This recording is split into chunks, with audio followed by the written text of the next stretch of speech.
Fala, meus amigos, estamos começando aqui mais um vídeo do canal, enquanto eu continuo aturando os crimes desse lixo, dessa gentinha fedorenta e medíocre. Estão aqui cometendo crime contra mim todo dia, estou aturando aqui um inferno, uma gentalha de baixíssimo nível, uma gente patética, medíocre, que gosta de ficar vomitando provocação de baixo nível aqui todo dia, e eu não consigo nenhum advogado para me livrar desse lixo desgraçado para poder seguir minha vida. Vou continuar torcendo para alguma coisa acontecer, para me livrar do inferno que é aturar essa gentalha patética de baixo nível, essa gente pequena que eu estou aturando já tem tantos anos aí. Enfim, enquanto isso eu vou fazendo, como eu sempre digo aqui, né, o que eles não meteram a patinha imunda para poder destruir ainda, que são os vídeos aqui do YouTube, certo? E vamos fazendo aqui. Então no vídeo de hoje a gente vai falar, vou fazer esse vídeo aqui que eu já estava com vontade de fazer esse vídeo há vários dias, né? Mas como é um vídeo que, enfim, demanda ali prestar um pouco mais de atenção nos detalhes e tal, e eu tô aturando esse lixo dessa gente nojenta, enfim, tô tendo dificuldade, né? Tenho tido dificuldade de fazer isso, de ter a concentração necessária para certas coisas aqui, e acabo adiando algumas coisas por culpa desses bandidos. Mas enfim, o tema de hoje vai ser esse aí que está no título, tá? O escândalo de corrupção que pode quebrar o Brasil e ninguém fala nada, certo? Então vamos falar, muita gente falando aí de petrolão, de mensalão e blá blá blá. Na verdade, o grande escândalo de corrupção é esse aqui, tá? É um dos grandes escândalos de corrupção e que denota também mais um traço do que é a direita brasileira. E, ao mesmo tempo, esse projeto está tendo o apoio de deputados do PT, o que é uma coisa muito estranha, muito esquisita, e também do PDT e tal, né? Que é uma coisa muito estranha aí, e a gente tem que cobrar desses deputados por que eles estão apoiando esse absurdo aqui, tá? Vamos falar um pouquinho sobre isso aí no vídeo de hoje. Antes, deixo com vocês aqui mais uma vez a dica do meu novo livro de poemas, está aqui do outro lado de cá.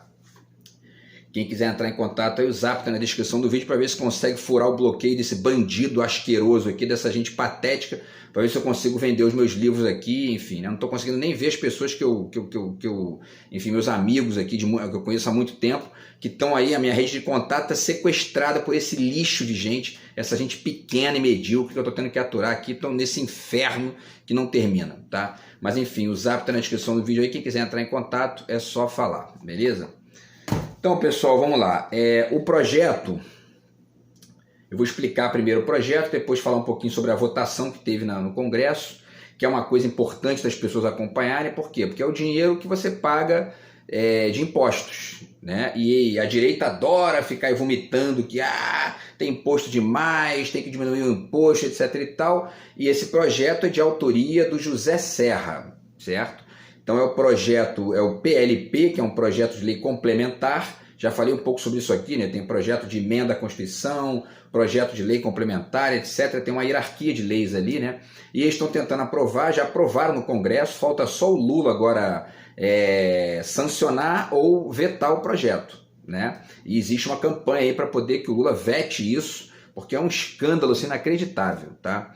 Enfim, então é o PLP 459 de 2017, tá? E ele trata da criação de novas empresas estatais para operar um esquema financeiro sobre a falsa justificativa de ajudar a União, estados e municípios do Distrito Federal, mas na verdade vai articular o fluxo do orçamento à dívida pública, vai aumentar assim, a dívida pública estratosfericamente, tá? Esse projeto, antes de explicar aqui qual é o projeto, repetindo, é de autoria do José Serra, que é do PSDB, enfim, né? É um neoliberal de carteirinha aí.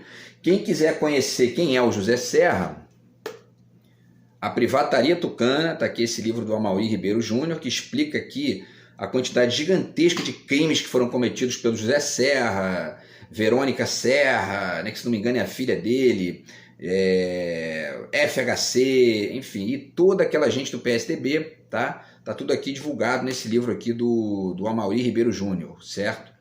E também tem um trecho que cita o José Serra nesse livro aqui do Sérgio Pereira Couto, tá? Que se chama Wikileaks, Bastidores do Poder, Julian Assange, Herói ou Vilão. O Julian Assange está aí, enfim, né, tá lutando lá para não ser extraditado para os Estados Unidos, para pegar prisão perpétua por divulgar informações importantes aí sobre os poderosos que cometem crimes, né? E ninguém fala nada, tá? E aí tem uma informação aqui sobre o José Serra, na página 20, tá? Que diz o seguinte aqui: documentos enviados a Washington mostram que o então candidato à presidência do Brasil, José Serra, do PSDB, prometeu em dezembro de 2009 que, se fosse eleito, tomaria medidas para satisfazer os interesses das petroleiras americanas na exploração do pré-sal, né?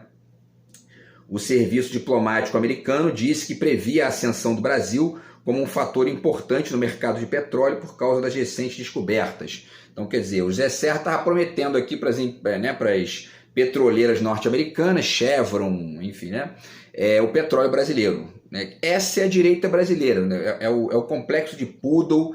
Eles estão, é o que eu falei aqui outro dia, né? Quer dizer, não tem nenhuma conexão com a raiz, e a asa deles eles voam de costas com as pernas abertas, né? Enfim, então isso aqui é o José Serra. Quem quiser entrar em contato, entrar em contato, né, com o que é o José Serra, tá aqui, tá nesse livro aqui. Também o Privataria Tucana, então, ajuda mais ainda. E isso, na verdade, reflete o neoliberalismo, reflete a visão da direita brasileira, reflete, enfim, o anteprojeto, né, anti com I, né, o anteprojeto da direita brasileira, que é entregar o Estado, entregar, enfim, para a iniciativa privada e geralmente para os estrangeiros. Mas esse projeto aqui, que é um projeto do José Serra, que está aí, já acabou de ser aprovado no Congresso e vai para a mão do Lula, lá para o Lula, enfim, vetar ou não, isso aqui é um escândalo ainda maior, tá? Vamos explicar aqui, então, para tentar ajudar vocês a entender aí, tá? Então, é um vídeo explicativo da Auditoria Cidadã da Dívida, tá? Que é uma ONG, né, da Maria Lúcia Fatorelli, que é uma auditora fiscal, tá? E o meu avô também era auditor fiscal, então, quer dizer, é uma figura que está fazendo um trabalho muito bacana, e eu já acompanho o trabalho da Maria Lúcia Fatorelli há mais de 10 anos, tá? E ela faz esse trabalho importante aí. Ela participou da Auditoria Cidadã que teve, da Auditoria da Dívida Pública, né, que teve no Equador, quando o Rafael Correia, né, foi o presidente lá, e o Equador não estava melhorando, né, estava crescendo, ele estava ampliando ali os seus serviços públicos e tudo mais. Hoje está esse caos lá de violência, que é porque a direita voltou. Já fiz vídeo aqui sobre isso também, tá? Enfim, e aí ela achou lá, eles descobriram uma fraude gigantesca na dívida pública do Equador, que é a mesma fraude que existe no Brasil, que existe na América Latina inteira, porque essas dívidas foram feitas mais ou menos na mesma época, como ela explica muito bem. E, para além disso, eles continuam tentando fraudar mais ainda. Vamos ver aqui, ó, tá? Vamos lá. Então, estará em votação na Câmara dos Deputados o PLP, Projeto de Lei Complementar 459/2017, que trata da criação de novas empresas estatais para operar esquema financeiro sob a falsa justificativa de ajudar a União, Estados, municípios e o Distrito Federal. Parêntese importante, já para explicar um detalhe aqui importante. Isso foi feito, isso aqui é um vídeo de 2019, tá? Então, portanto, dentro do governo Bolsonaro, Paulo Guedes, etc. e tal, eles estavam privatizando ali várias empresas, ou botando ali na lista de empresas a privatizar várias empresas importantes do Brasil, Embraer, enfim, né, os próprios Correios, etc. e tal, que são empresas que dão lucro e que geram, enfim, né, coisas bacanas para o país, geram emprego, geram uma série de coisas bacanas, e ao mesmo tempo criando estatais de fachada para poder deslocar o orçamento pela via de contas ligadas a essas empresas estatais, para poder manejar o orçamento em conexão com a dívida pública e aumentar, vender a dívida pública com uma espécie de contrapartida para poder pegar o dinheiro e a juros exorbitantes, tá? Então, quer dizer, a direita brasileira, ela finge que não gosta do Estado. Quando ela entra no Estado, ela cria estatais, ela vende as empresas estratégicas do Brasil, aquelas que geram energia, que geram, enfim, que geram emprego, que geram coisas bacanas para o país, e criam estatais de fachada para poder sustentar o roubo do dinheiro público completamente disfarçado ali, e ninguém fala nada, tá? Continuando, vamos lá. Na verdade, o que tem acontecido é o desvio de bilhões de reais dos cofres públicos pagos por nós, contribuintes, causando o aumento da dívida pública, não gerando nenhum tipo de contrapartida em investimentos sociais, portanto, em educação, saúde e infraestrutura. A criação dessas estatais confronta a proposta do próprio governo Bolsonaro, na época, né? porque repito o vídeo de 2019, tá? Que hoje, né, naquela época, outubro de 2019, busca privatizar empresas estatais estratégicas que já existem em nosso país. Se estão privatizando porque ao mesmo tempo estão criando mais empresas, né? Dois detalhezinhos aqui. Primeiro, essa questão aqui que ela fala, que o vídeo fala, né, explicando lá, da contrapartida em investimentos sociais, essas empresas estatais que foram criadas no governo Bolsonaro para poder ampliar ali o escopo né, da bizarrice do projeto do José Serra, e que acabaram de ser aprovadas no Congresso, elas não estão sujeitas ao teto de gastos. Pelo menos, quer dizer, naquele momento ali, né, em 2019, não estavam sujeitas ao teto de gastos. Quer dizer, hoje eu não sei como é que está essa questão aí ligada ao novo arcabouço fiscal, é preciso pesquisar isso, mas na época, então, o que isso demonstra, na verdade? O tal teto de gastos que a direita brasileira implementou com o Temer e manteve com o Bolsonaro, na verdade é o teto de gastos de investimentos estratégicos e de investimentos básicos em saúde, educação, enfim, né, e infraestrutura, etc. e tal. Porque a jogatina do mercado financeiro eles não vinculam ao teto de gasto, eles não controlam, não tem responsabilidade fiscal para isso, né? Porque responsabilidade fiscal é uma expressãozinha morta que só serve para enganar os incautos, ingênuos e etc. e tal, tá? E, ao mesmo tempo, para sustentar o controle do investimento público em áreas estratégicas, como educação e saúde, que não interessam para os poderosos, para os ricos, etc. e tal, né? Quem não gosta de educação, quem não gosta do povo mais educado, no sentido mesmo de ampliar a sua capacidade de reflexão, de entendimento das coisas mais amplas, é essa minoria rica que está ganhando muito e que quer ganhar mais o tempo todo, certo? Para eles isso aí é um problema, né? Então, enfim, é por isso que o teto de gastos controla esse tipo de gasto e não... né? E aí as pessoas na época das manifestações queremos educação e saúde e botaram o Bolsonaro lá, né? Quer dizer, é uma piada, né? Para não dizer o contrário. Então, para explicar, eles continuam aqui no vídeo, tá? Entenda, esse esquema lesa os cofres públicos, ao mesmo tempo transfere recursos para bancos privilegiados e ainda cria dívida pública onerosíssima, certo? Ou seja, muito custosa, né? O desvio ilegal de dinheiro da arrecadação de impostos prejudica as finanças públicas e ainda gera obrigação equivalente à dívida pública que é paga com o dinheiro do contribuinte. Dessa forma, recursos que teriam que chegar aos cofres públicos para financiar investimentos em saúde, educação, segurança, entre outros, são desviados para o setor financeiro, gerando mais uma vez o aumento da dívida pública. Esse esquema está entrando no Brasil de forma rápida e sorrateira, sendo mais grave do que o esquema que provocou a crise de 2007 nos Estados Unidos e a crise de 2010 na Europa. Crises essas que acabaram gerando praticamente a quebra da Grécia lá. A Grécia estava colocando praia à venda para, enfim, na época, né, para poder tentar minimizar a destruição do país pelo tal mercado financeiro, que é um bando de parasita que vai vomitar, né? Eles vão ali, ó, é uma mistura de parasita com câncer, é um troço assim bizarro, eles entram, destroem tudo, daqui a pouco eles começam a procurar outra coisa, é uma gente que não tem nenhum vínculo com nenhum projeto de porra nenhuma, né? Só ganhar dinheiro, tá? Enfim, a criação dessas empresas estatais é apresentada como solução para negociar créditos de difícil cobrança, a chamada dívida ativa. Mas isso é uma grande mentira. O ente federado, União, Estados ou municípios, organiza em um pacote de recebíveis, ou seja, dívidas de contribuintes com os governos. Quando esses contribuintes pagam os seus débitos, o dinheiro é sequestrado e somente uma parte chega aos cofres públicos. Portanto, parte dos impostos pagos pelos contribuintes é desviada para uma conta vinculada a esse esquema. Durante o percurso dos recursos pela rede bancária, o dinheiro vai sendo fragmentado e não chega nem a fazer parte do orçamento público, pois toda a transação financeira é feita na rede bancária fora dos controles oficiais. Isso é ilegal. E aí eles completam, vai contra a Constituição Federal, Código Tributário Nacional, Lei de Responsabilidade Fiscal, que eles fingem defender, né? E a lei orçamentária, um verdadeiro escândalo. O dinheiro desviado vai para bancos privilegiados que adquiriram os papéis financeiros emitidos por essa nova estatal, sobre os quais incidem juros estratosféricos, tá?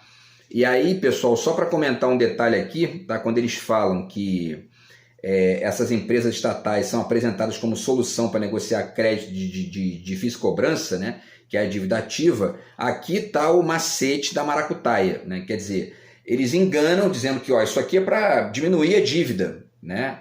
Quer dizer, tem papéis podres, que na verdade é o esquema do mercado financeiro vai ali trocando a dívida por papéis podres, etc. e tal. Daqui a pouco aquilo fica acumulado, porque muita gente não paga, por uma série de motivos, né? Porque a pessoa faliu, porque, enfim, não tem dinheiro, ou porque não tem bens, etc. e tal. Então eles estão enganando, dizendo que esse mecanismo aqui serve para poder comprar, para poder fazer esse serviço sujo de comprar esses papéis podres aí, quer dizer, acabar com uma dívida ali. Mentira. Na verdade, isso é uma mentirinha de superfície para poder fazer esse esquema funcionar no subterrâneo com essa aparência, né, de solução, quando na verdade está criando mais dívida, certo?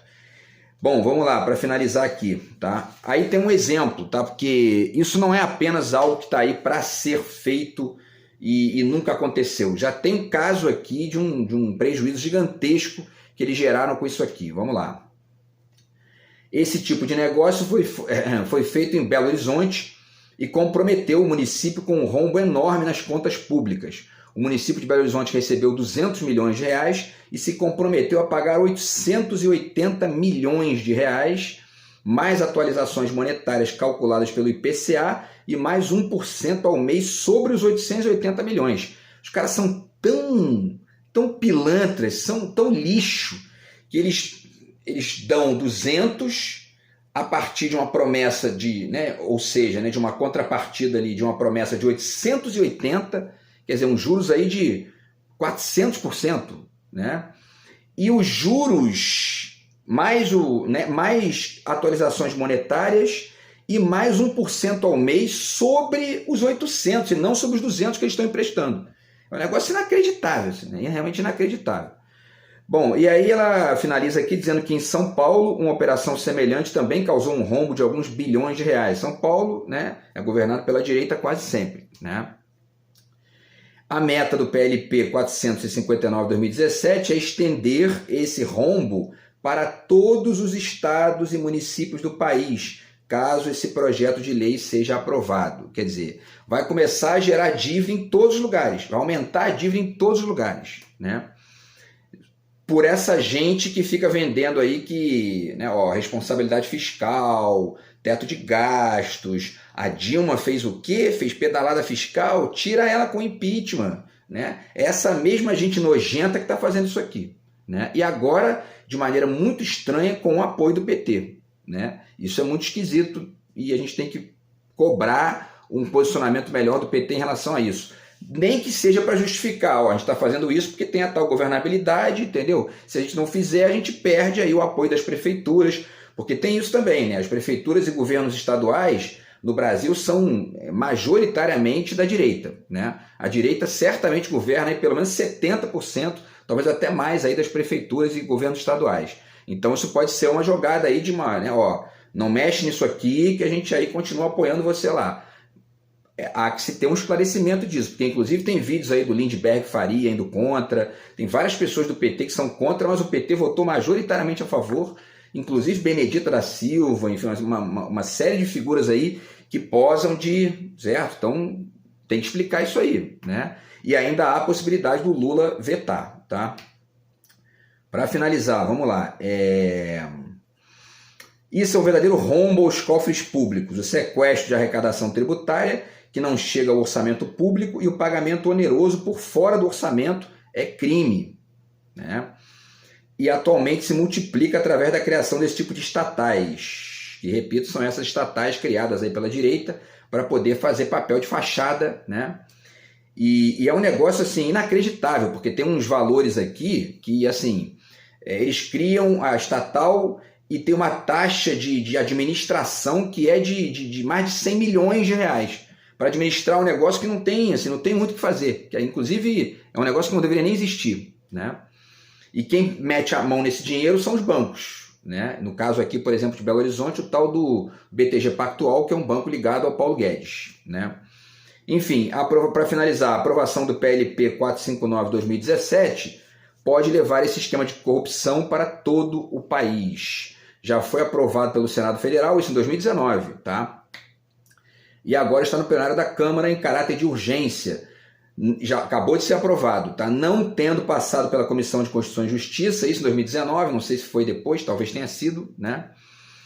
Em nenhuma das casas, embora ofenda toda a legislação de finanças do país, você vai bancar mais essa dívida? Eles perguntam, né? Então é um caso de corrupção inacreditável e que é um projeto do José Serra e que está tendo o apoio aí, enfim, do PT. É preciso que o PT explique esse apoio, né? Bom, vamos lá. Então, o primeiro print aqui, rapidamente, pessoal, só para finalizar essa explicação, fala sobre a questão da propaganda enganosa, né, que eu falei aqui no meio do texto, né? Eles dizem que a propaganda enganosa que esse projeto seria uma solução para acelerar a arrecadação da dívida ativa, e a realidade é que é uma transferência de propriedade, olha isso, hein? É uma alienação fiduciária do fluxo de arrecadação de créditos líquidos e certos, com compromisso de garantia e indenização por parte do ente federado. Ou seja, né, essa gente consegue alienar o fluxo da arrecadação, ou seja, o que é o fluxo da arrecadação? É o dinheiro dos impostos, certo? Eles alienam isso como uma garantia para poder dar esse dinheiro, os tais, né, no caso aqui os tais 200 milhões, e essa garantia é uma garantia 4 vezes maior. Né? Em alguns casos pode ser até maior que isso, né? E aí, quer dizer, e se não pagar ainda tem juros, e os juros é em cima da garantia e não do dinheiro emprestado. É um negócio inacreditável, inacreditável. Enfim, tá? Segundo ponto, essas empresas estatais foram criadas, como eu já falei também, né, para funcionar fora do teto de gastos. Não se sabe aí se o governo Lula agora modificou isso, é importante pesquisar isso aí também, tá? Isso gera uma dívida pública ilegal, tá? Então, quer dizer, uma garantia estatal às debêntures emitidas pela empresa criada para operar o esquema, e essas empresas funcionam como mera fachada para contratação de operação de crédito ilegal e custoso, né? Que é pago por fora com recursos arrecadados que são desviados durante o percurso pela rede bancária e sequer alcançarão o orçamento público. Porque a Maria Lúcia Fatorelli explica também que como é que eles fazem esse esquema, né? O dinheiro do contribuinte entra no banco e aí isso tem uma conta, né, na qual esse dinheiro entra, que é a conta do governo, só que antes de ir para essa conta do governo, existe uma conta vinculada que eles estão fazendo aí através dessas estatais de fachada para o dinheiro ir direto para essa conta e quem maneja são os bancos. Quer dizer, e aí eles dividem, pegam o dinheiro deles e dão o restante. O que está acontecendo é o seguinte: o dinheiro público do contribuinte está sendo manejado pelos bancos privados para poder dizer o que vai para a mão do Estado e o que não vai. Olha o nível disso, né? Eles estão privatizando o orçamento, né? Então lembrem aí que o Arthur Lira foi para o microfone recentemente dizer que a gente tem que participar, o Congresso tem que participar do orçamento também, e etc e tal, né? É assim que eles estão fazendo, com esse tipo de maracutaia aqui, ao mesmo tempo em que ficam com essa conversinha fiada de defender Estado mínimo e blá blá blá, certo? Enganando trouxas ou, né, enfim, usando pilantras para poder, enfim, enganar o povo aí, porque inclusive tem uma outra coisa que ela diz aqui também, que a linguagem utilizada nesses projetos é uma linguagem muito hermética, né, muito cifrada, que é uma coisa muito, um economiquez misturado com eufemismo, e aí tem um monte de coisa que, se você não conhece economia profundamente, você não entende. Então, enfim, acessem aí o canal da Auditoria Cidadã da Dívida, porque vale a pena, e ela está ali divulgando essas ideias e explicando com detalhes isso aí, tá? Fora daquela lógica de eufemismo que o político tradicional de direita invariavelmente vai ter, né? E, enfim, e também fora da ignorância da gente que não conhece a economia de maneira mais profunda, tá? Isso é importante. Aí, para finalizar, pessoal, dois detalhes aqui, tá? O primeiro, só para vocês terem uma ideia dos custos, porque isso aí, essa experiência que teve em Belo Horizonte, já deu prejuízo e gerou uma CPI, inclusive, tá? Tem um documento aqui, inclusive, deixa eu ver aqui onde é que está o documento.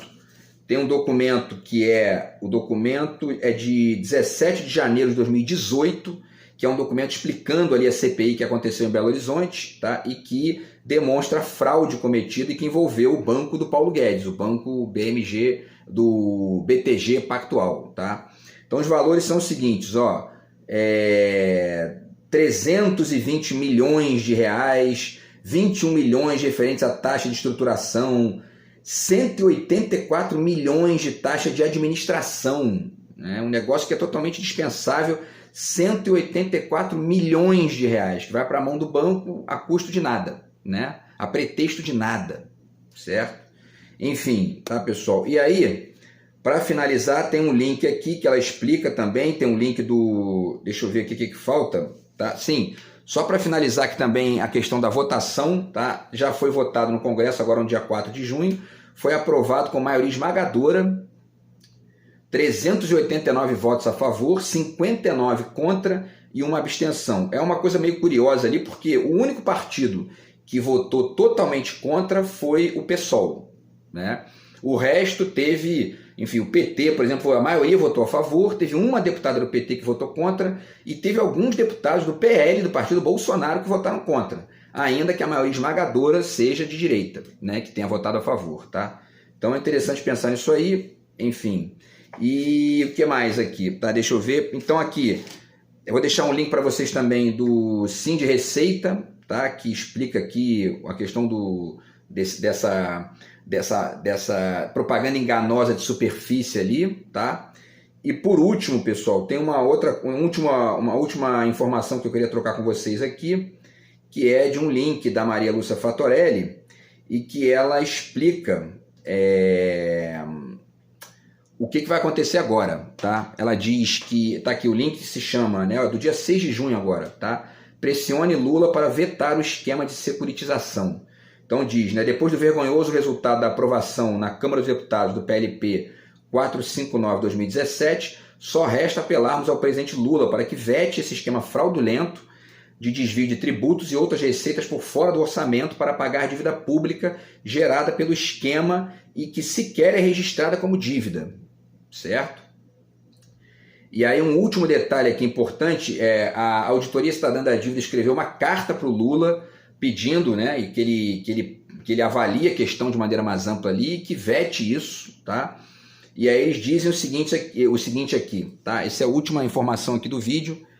Há anos a Auditoria Cidadã da Dívida vem denunciando o esquema denominado securitização de créditos públicos, tendo em vista que esse esquema foi aplicado na Europa e quebrou a Grécia, pois gera dívida pública disfarçada que é paga por fora dos controles orçamentários, provocando imensos prejuízos às contas públicas, além da vergonhosa desmoralização devido ao envolvimento do setor público em operação fraudulenta. E aí continua explicando, fala da investigação de Belo Horizonte, tá? E finaliza aqui dizendo o seguinte, tá? Que o Lula, numa fala durante a recente marcha dos prefeitos, chegou a mencionar que a securitização poderia gerar receita de até 180 bilhões, conforme noticiado pela Agência Brasil.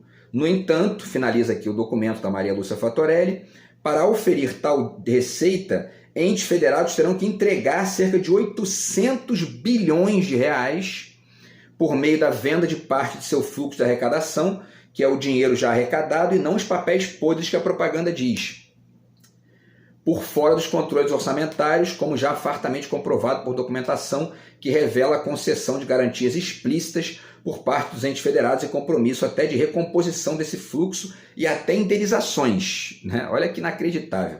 Em Belo Horizonte, o município recebeu apenas 200 milhões e desviou o fluxo de arrecadação de 880 milhões, mais atualização monetária e juros. Não existe ganho nenhum, só prejuízo, tá? Então, enfim, esse é o documento aqui da Maria Lúcia Fatorelli, sugerindo ao Lula que faça uma releitura disso, converse melhor ali com outras pessoas, porque é aquela história, né? Você vai às vezes agradar prefeitos e governadores de direita, essa gente depois não está nem aí, vai fazer propaganda contra e vai botar a culpa no Lula, né? Então é preciso pensar bem antes de aprovar isso aí, tá? e estudar aí essa questão de maneira mais ampla.